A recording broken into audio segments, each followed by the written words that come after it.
and welcome to another episode of the Marco Podcast.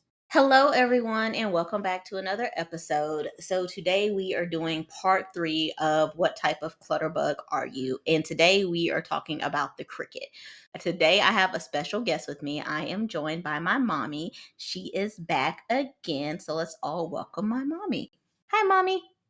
Hello, everyone. Good morning. Hope everybody's doing well. Are you excited to be back on the podcast? Yes. You don't sound very excited. Had a rough day so far today, but I'm excited to be back on the podcast and here with my family. So, what did you think when I asked you to take the quiz? I didn't think much about it. Just figured it was a quiz that you wanted me to take. And till I started reading the questions. And then it was easy, simple. They didn't have a lot of the answers that I would have responded to. So I did the best I could with the answers. And what did you think when you heard the episode of the podcast where I was like, ooh, I'm going to get my mom to record. She doesn't know it yet. What did you think about that? Had I already asked you by the time that came out? No, you had not. I just happened to hear it when you was talking. I don't know who you was talking to. I think you was doing the podcast just yourself. And I happened to hear it. Did not mind. Like I said, I knew I would be down here this weekend for my grandson's soccer game. So I figured I could give you a few minutes. To refresh everyone, the cricket tends to be traditionally organized, and they prefer minimal visual clutter in their homes and workspaces. They also like a detailed micro-organizing system and can be a bit of a perfectionist when it comes to setting up and using these systems. And until the detailed organizing systems are put into place, or until the cricket has time to properly organize them, they'll often pile their belongings into neat and tidy piles. And they tend to be very logical and practical and like things in a particular order. But once they actually set up their organizing system, they have no problem following it. It's just a matter of time. It's just a matter of finding time to set up the right systems. In case I don't have nowhere to put them right then, but I know they're going to go and be put away.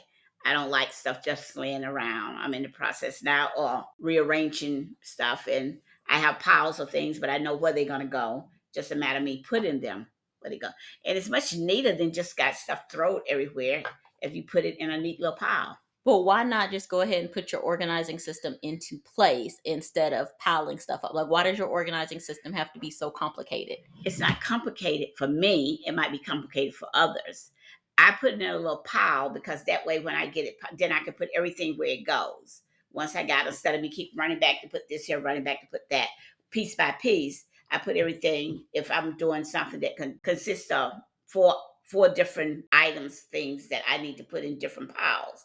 Instead of me keep running this time and putting this, I put them all in, and then I can pick everything up and take it to this place where it go, take that other, and it's easier. So would you say that you are not obsessed, but do you think that you spend more time trying to come up with the perfect organizing system or more time actually organizing your stuff? Neither one, because basically I already know where everything's going to go. Like I tell you, I don't buy anything in my house to take in my house if I don't know where I'm going to put it in the right proper place. I don't go out shopping and saying, oh, I'm going to buy this picture, but I don't know where it's going to go when I get home, so I got to put it here somewhere. I'm not going to buy the picture unless I know where I'm going to put it. Clothes and shoes, different story. Other things, no, I don't do that. Do you often find yourself reorganizing the same spaces over and over again? No, because once I put my stuff, I basically know that's where I want it to go. So I don't constantly keep, this week I put it here and then, in a month, I need to change this. So no, I might rechange it once, but that's about it. It's basically where it's going to be. So one of the examples that it gives here is that it says you want to file your financial paperwork into a filing system. But so this is the example of the thing. This isn't necessarily you. So I'm just going to read it to you and then see if this resonates with you. So you want to file your financial paperwork into a filing system, but you want to file for investments with a separate folder inside for each year and fund. And then you also want a separate one for stocks and for your child's education fund. But while you're trying to organize that system, all the papers are stacked in neat little piles in your office for months because you're trying to find a good solution to organize it how you want it. So is that how you feel about your piles, or would you just go ahead and put the system together and put it in place? I'm going to go ahead and put it in place. I'm going to have the little different ones, like for the college money market or whatever and everything. But they're going to all go in place. They're not going to sit there for a month. No way. That's just irritated to sit for a month with anything, just to sit, and you need to put it somewhere. So no, it's not going to sit that long. It's going to be there maybe a day, 2 at the most, and then it's going to go in the files or in the folders or wherever it needs to go. Okay. But then the way I do things don't mean that's the way you're going to do something or someone else is going to do something. That's just my way of doing it, and I think it's a good way for me because I like things neat. I like things in place. Everybody don't like things neat and in place. Right, that's true. And so the next thing that I was actually going to say is that, so I've discovered, as I said, that I am a bee. But I think that growing up, I would probably have related maybe more to a butterfly, because it says butterflies like out of sight, out of mind. And Yes, indeed. I didn't necessarily like have stuff on top of my dresser or on the floor, but I did like to be able to see my things. And it says that butterflies are often overwhelmed with the idea of organizing. And I think that I was kind of overwhelmed with the thought of organizing when I was growing up. What do you think about that? You was overthought or organizing? Overwhelmed. Overwhelmed? Why was you overwhelmed? I don't know. I just felt like because I could never meet with your system. So it says that But I never wanted you to meet with my sister. I just wanted you, like I say, to be neat, put things where they go. But like you said, your place of where it goes may not have been my place of where it goes. So like if I put something where I thought it should go, you'd be like, well, that doesn't go there. But that's only if it's something that maybe need to go in the drawers or need to be, like you say, out of sight. I'll be like, it don't go there if you put it. But when you got stuff, I'll say on top of your dresser, clothes, and that don't go on top of a dresser. That don't go on top of thing. It goes inside a drawer. So you need to put it inside a drawer. So it's not a right way or wrong way. Well, to me, I figure it's a right and wrong way to put stuff in your drawers, because you need to have your drawers all neat too, with your shirts in one drawers, your socks in one, and everything. That's why I feel. But if you got it in the drawers, like I said, where you can't see, then that's when you got clothes piled all up on top of the dresser. Yes, that's unorganized. But that's unorganized to you. It's not unorganized to someone else. I never had clothes piled up on top of the dresser, but maybe I would have, I can't even remember, but maybe I would have something on my dresser and you'd be like, oh, that doesn't go there. But for me, it made sense. And that was where it was supposed to go. So it says that a cricket and a butterfly are polar opposites in every way when it comes to organizing. And this will make coming up with an organizing solution that works for both very difficult. And that a cricket should try to compromise their need for perfection with a butterfly's needs for visuals. It also says the cricket will need to learn to let go a little bit, and the butterfly will have to push themselves a little harder in order to make the compromise really work.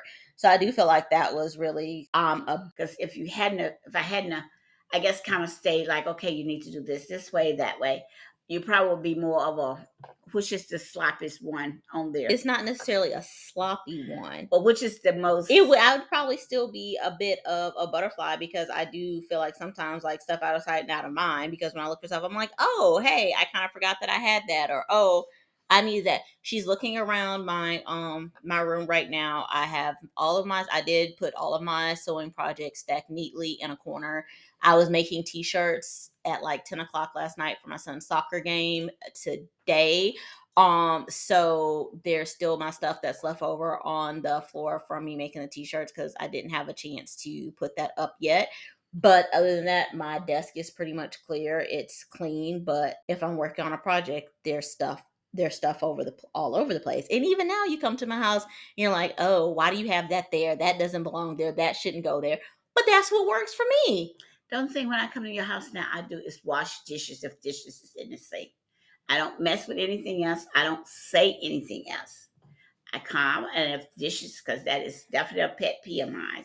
If dishes is in the sink, which most of the time they're not, and sometimes they are, but it's not a whole lot, I will wash the dishes. I don't say anything else.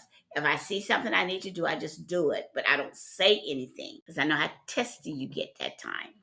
I'm not testing. I feel like sometimes parents forget that how they were when we were growing up, the whole my house, my rules, and oh, this is the way that we do it in my house. And then you get older and then they come to your house and like, oh, you should do it like this. And it's like, my house, my rules. And now they're like, well, now they got something to say.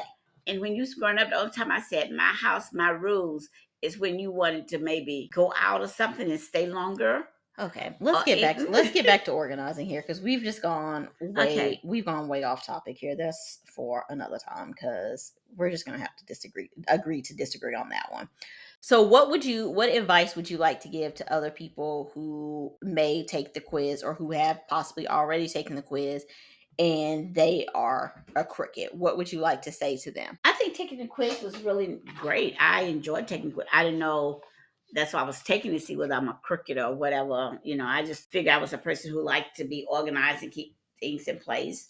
I think it's really great idea to telling you what kind of person you're supposed to be, but that don't necessarily mean that's the type of person you really are and everything. And I think everybody should, when it comes to organize, when it comes to almost anything in life, to me, everybody have a different way of doing things, seeing things, and you have to come to terms to what worked best for you, because what worked best for me might not work best for you. I mean, no, that's You know what I'm saying? completely true. So people have to come to terms with what best for them and what's the best way. And I have learned that in life. Like I say, yes, when it comes to organize, I am sometimes over the hill with it. I just like to walk in and stuff just everywhere, uncalled for, but that's me. And other people is just as comfortable with stuff all over their house, dishes in the sink and everything. But I think it'd be good for them to take the test just to see. And y'all, I apologize about the sound of the door opening and closing. That was my son opening the door and then closing it back again, and then for some reason opening it again, even though he clearly see we were recording. And I'm not going to be able to edit that part out because my mom was talking at that time. So that's the noise that you hear. You said you do recommend everybody take the quiz. What advice would you give to other people who are crickets? Like, what are some of the things that have worked for you that you think would be maybe cool for them to try, or that they may be interested in trying? What works for me is when you finish with something, put it back where it go. If you're getting ready to go somewhere and you take out 3 outfits, try to decide which one. The 2 that you're not gonna wear, hang them back in the closet. Put everything back where it goes. If you take out, just put things back in place. When you take it out of place, put it back if that's where it go. If you don't need it anymore, get rid of it, throw it away. Go through your closet, go through your household stuff that you're not using or you don't need. Just get rid of it. Someone who might can use it. That works for me. Okay. Not cluttering and just get rid of papers. You don't need to hold on to papers. That is actually one of the tips. It says that paper is your nemesis and that you should invest in a paper shredder and use it often. Yeah. And then also, do you set reminders for yourself for tasks that you need to complete or things that you want to get accomplished? Oh yes, I set reminders. My phone probably got so many reminders for me on it to remind me of the time for me to go wherever I'm going, or doctor's appointments. Did kind of reminders before the phone. I would stick little sticky pads somewhere to remind me of something. And now I just put it on my phone to remind me. Okay. So I think it's great. And do you use containers or bins to organize your stuff, or where do you put your piles of paper at once you finally organize them and put them where they need to go? My piles of papers, I don't keep a whole lot of paper, first of all. I keep it less paper. Well, I shouldn't say paper, but your stacks of things that need to be organized, whether it's... I hold on to receipts long enough to get home or whatever to log them in. I write down everything that I spend. I have a book that I record my spending in. So I hold on, when I go to stores, I get receipts and I hold on to them. And most of the times I hold on to receipts for a week, in case with grocery stuff, I don't hold on to receipts at all. I throw them away once I log it in my book. If I go buy an outfit or buy something like that I might have to return or something, then I hold on to that receipt for about a week. After that, I dispose of receipts. So I don't constantly hold on to receipts forever. I just hold on to them base about a week, and that's it. And then I get rid of receipts. But I do, if it's like doctor bill or something that I might pay, I have a little box contained that I put those receipts or paper in, like stuff I get from the doctor that I need to hold on for a while. I put those in a box. So basing my receipts, grocery stores on time. Other receipts, I might hold on for a week or 2 weeks. Doctor bills about a month, and then I get rid of it. So basically, you're not going to hardly find receipts at my house. The main thing I hold on to is my paperwork I get back from my insurance company telling me what have been spent and what I need to pay. Okay, so how do you organize that once you get that back? Do you put it in a folder? Do you put it in a bin? Do you put it in a safe? Like once you, I put it in like a sort of like, I guess you could say, a little small bin, because Yeah. they come in the envelope, and I just open it up and read it, and I put it back in the envelope, and I put it in a bin. And then how do you have that bin organized? Do you have it organized by month? Do you have it organized by year? How do you do that? I have it by months, because as they come in each month, I just put them on top month. So I have them early month to late month. So that's where I organize them. And that's basically the most paperwork I have. I have our files from military folders with all our health stuff in it. Now I do hold it, but other than that, I delete the paper. I get rid of papers. Okay. Well, is there anything else that you would like to share today? Pray and hope everybody have a wonderful, blessed day. It's good to always spend time with my daughter, son-in-law, and my handsome little grandson. So I have enjoyed the soccer game. They didn't win, but still I enjoyed just being out with them. So hope everybody have a blessed day and enjoy and do what make you happy and safe. All right, everyone. Well, that is the end of this episode. Stay tuned for next week when we will have part 4. Are we on part 4? I believe we're on part 4 of what type of clutter bug are you? I have tried to find someone that is a bee and someone that is a butterfly. So far, majority of the people that I know are ladybugs, and my mom and 2 other people are crickets. And y'all, I have sent this quiz to so many people. Like, I probably sent it to at least like 12, 13 people and asked them to take the quiz. And most of them are ladybugs. So you may just be getting me for the bee episode, and you may also just be getting me for the butterfly episode, just talking about tips and going a little bit deeper. Thank you for tuning in to another episode. Please share the episode with a friend, and don't forget to subscribe, follow, rate, and review. 5-star ratings and reviews helps the G.L.O.E podcast get on other shows' recommendation lists and helps new listeners to find me. Your 5-star review may be read on an episode. Also, if you would like to support this podcast, you can do so by clicking the link in the show notes. Thank you, and I'll talk to you soon. Thank you for listening. Please make sure to follow and rate the podcast whenever you listen.